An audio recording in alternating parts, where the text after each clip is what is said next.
Finally हम जाने वाले अभी छत्रपति संभाजी महाराज जन्मस्थल किले पुरंदर। ऑलमोस्ट दिसंबर होने के बावजूद भी यहाँ पे इतनी ग्रीनरी है और ठंडी हवाएं चल रही है भाई, पूछने का तो नाम ही नहीं है।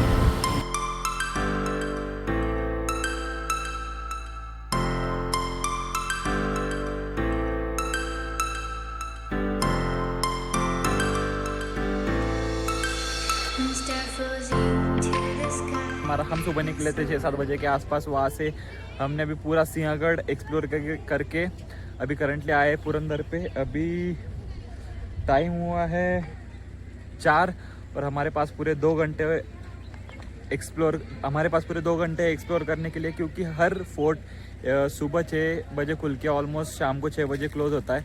तो इस 2 घंटे में हमें ट्राई करना जितना हम मैक्स टू मैक्स एक्सप्लोर कर सके। इससे पहले भी हम आए हैं इस जगह, तो I have very good idea about this fort. And school की ट्रिप भी अभी आई है, तो शायद मुझे नहीं एक्सपेक्ट था कि भाई इस फोर्ट पे भी कॉलेज की ट्रिप या फिर स्कूल की ट्रिप आ सकती है लिटरली, और वो भी लाल बरी में आई है गाइस।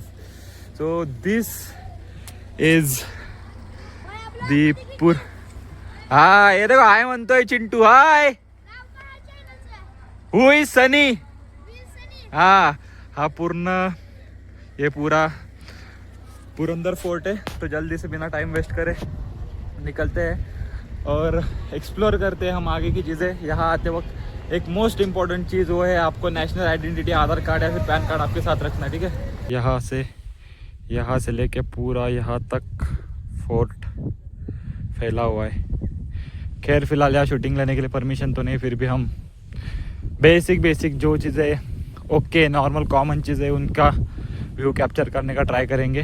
ट्रैकिंग स्टार्ट करने के बाद जैसे ही आप थोड़ा आगे आओगे तो आपको दिखाई देगी पुरंदर पे वीर बाजू प्रभु देशपांडे का एक खूबसूरत ऐसा स्टैचू, जहाँ पे उन्होंने कुछ इन्फॉर्मेशन लिखी उसके रिगार्डिंग। वहाँ से फिर अभी हम जाएंगे छत्रपति संभाजी महाराज का जो बर्थ प्लेस है उसके दर्शन करने के लिए।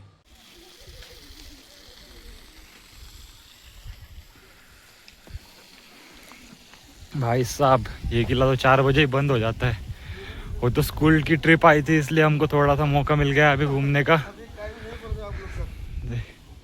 इस किले पे आर्मी कैंप होने की वजह से यहाँ पे कुछ ज़्यादा ही रिस्ट्रिक्शंस है। सुबह भी ये किला 9:30 बजे के आसपास खुलता है और शाम को 4 बजे के आसपास बंद होता है।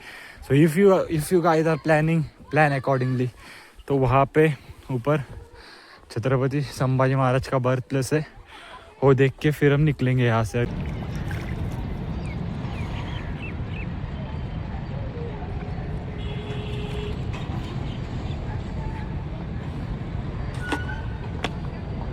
तो अभी मैं हूँ करंटली आड़ंदी में, लेकिन आप लोग बोलोगे कि सीधा पुरंदर से आड़ंदी क्यों? क्योंकि पुरंदर जाने के लिए हमें थोड़ा टाइम हो गया था, तो मिलिट्री कैंप वहाँ होने की वजह से उन्होंने पूरा बंद कर दिया था। और ऐसा नहीं कि हम सेकंड टाइम भी जा सकते, क्योंकि यहाँ से 70-80 किलोमीटर के डिस्टेंस पे, बट वहाँ जाने के पीछे लॉजिक नहीं बनता, क्योंकि जब हम ऊपर भी जाते हैं तो वहाँ पे हमें मोबाइल वगैरह लेके जाना अलाउड नहीं है, तो फिर शूट हम वैसे भी वहाँ पे नहीं ले सकते थे। तो हमने डिसाइड किया जाने का वडगांव बुद्रुक। और ये जगह स्पेशल क्यों है ये आपको तभी पता चलेगा जब हम वहाँ पे जाएंगे। तो जाते जाते अभी मैं करंटली रुका हुआ आड़ंदी में। आड़ंदी के बारे में थोड़ी सी हिस्ट्री।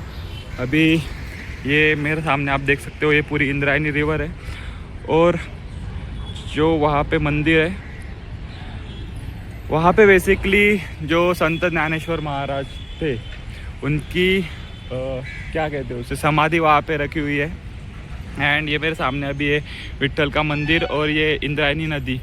तो इस जगह का इतिहास ऐसा है कि संत ज्ञानेश्वर महाराज ने सिर्फ 16 साल की उम्र में एक ग्रंथ लिखा था जिसे ज्ञानेश्वरी भी कहते हैं।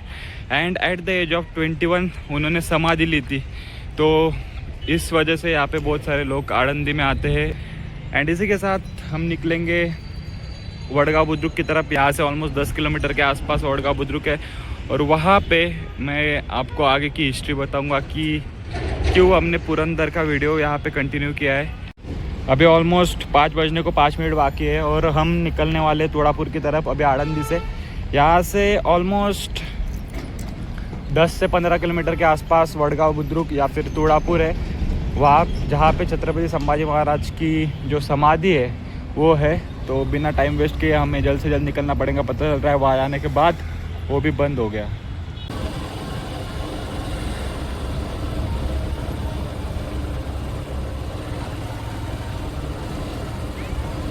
तो भाई गाड़ी वगैरह पार्क करके अभी हम निकलेंगे इधर की तरफ, शायद पार्किंग के पैसे वगैरह में देने। लेकिन अभी हम आ गए हैं श्री धर्मवीर छत्रपति संभाजी राजे प्रवेश द्वार श्री क्षेत्र Tulapur. Now you can see Dharmveer Chhatrapati Shri Sambhaji Raje प्रवेश द्वार श्री क्षेत्र तुड़ापुर। यहाँ पे देखो क्या लिखा है मेंशन।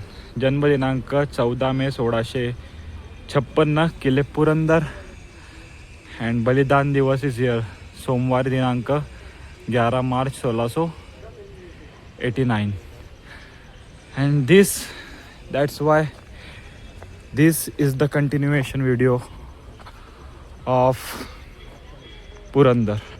अभी ये पूरा कंस्ट्रक्शन चल रहा है यहाँ से, नहीं तो इसके बैक साइड से वहाँ पे एंट्री थी। अभी मैं यहाँ से थोड़ा साइड से आके यहाँ से अभी इधर हम अंदर जाएंगे। चप्पल निकालने के लिए बोला है यहीं पे।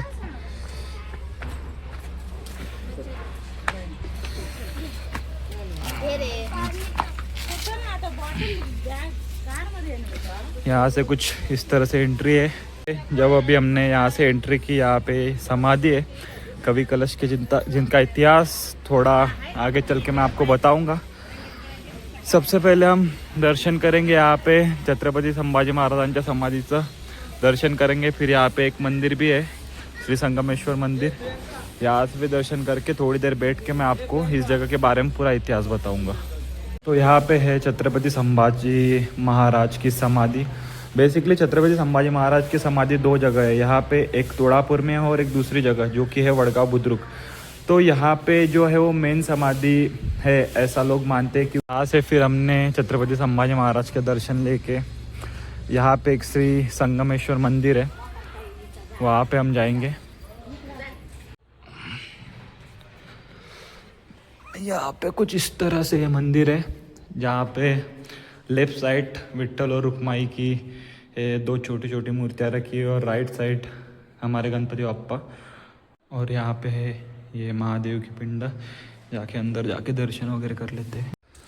तुड़ापुर में जहाँ पे अभी हमने छत्रपति संभाजी महाराज की समाधि देखी, वहाँ पे एक और चीज़ आपको देखने के लिए मिलेगी, जो कि है भीमा, भामा और इंद्रायणी, इन तीनों नदियों का संगम।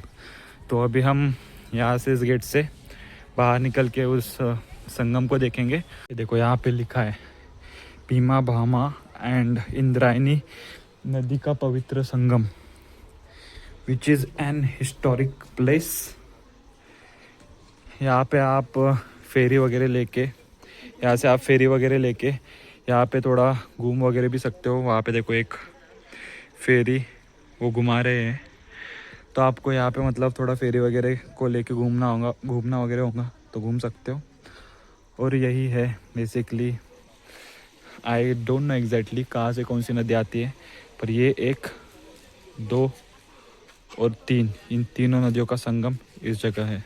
वहाँ के दर्शन होने के बाद एक बहुत महत्वपूर्ण चीज़ जो मुझे आपको दिखानी है। हम बोलते हैं दोस्ती के वादे करते हैं, स्टेटस रखते हैं दोस्ती के, लेकिन असली दोस्ती क्या होती है ये मैं अभी आपको चल के दिखाता हूँ। यहाँ पे छंदोगमात्य कवि कलश, इनकी समाधि है।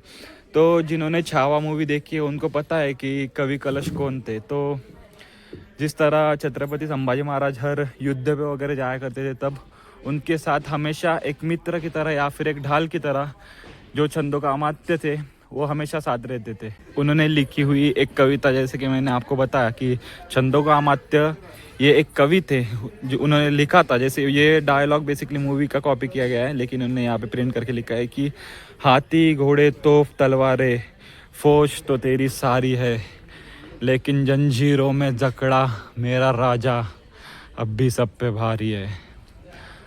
तो अभी हमने दर्शन वगैरह कर लिए, मंदिर के दर्शन कर लिए, छंदोगमात्य के समाधि के भी दर्शन कर लिए। हर बार की तरह हमारे वीडियो में एक चैप्टर होता है विच इज़ हिस्ट्री, जिसके बारे में अभी हम बात करेंगे। तो यही वो जगह है जहाँ पे औरंगज़ेब ने 40 दिनों तक छत्रपति संभाजी महाराज पर जुल्म करके उनकी खाल उनकी बॉडी की खाल निकाल के, उनके आँखें निकाल के, उनके हाथों के नाखून निकाल के, उनकी ज़बान निकाल के, उनको टॉर्चर करके यहाँ पे उनको आखिर में वीर मरण आया था। तो उस टाइम जब हम आए थे तो यहाँ से मतलब डायरेक्टली एंट्री थी अभी, तो यहाँ पे इन्होंने पूरा कंस्ट्रक्शन करने के लिए लिया है ये एरिया है। तो इसी के साथ छत्रपति संभाजी महाराज शेर को फाड़ते हुए, शेर का मुंह फाड़ते हुए, और इसी के साथ आज की वीडियो को करते हैं यही ख़त्म। मिलते हैं अगले वीडियो में, तब तक के लिए बाय बाय।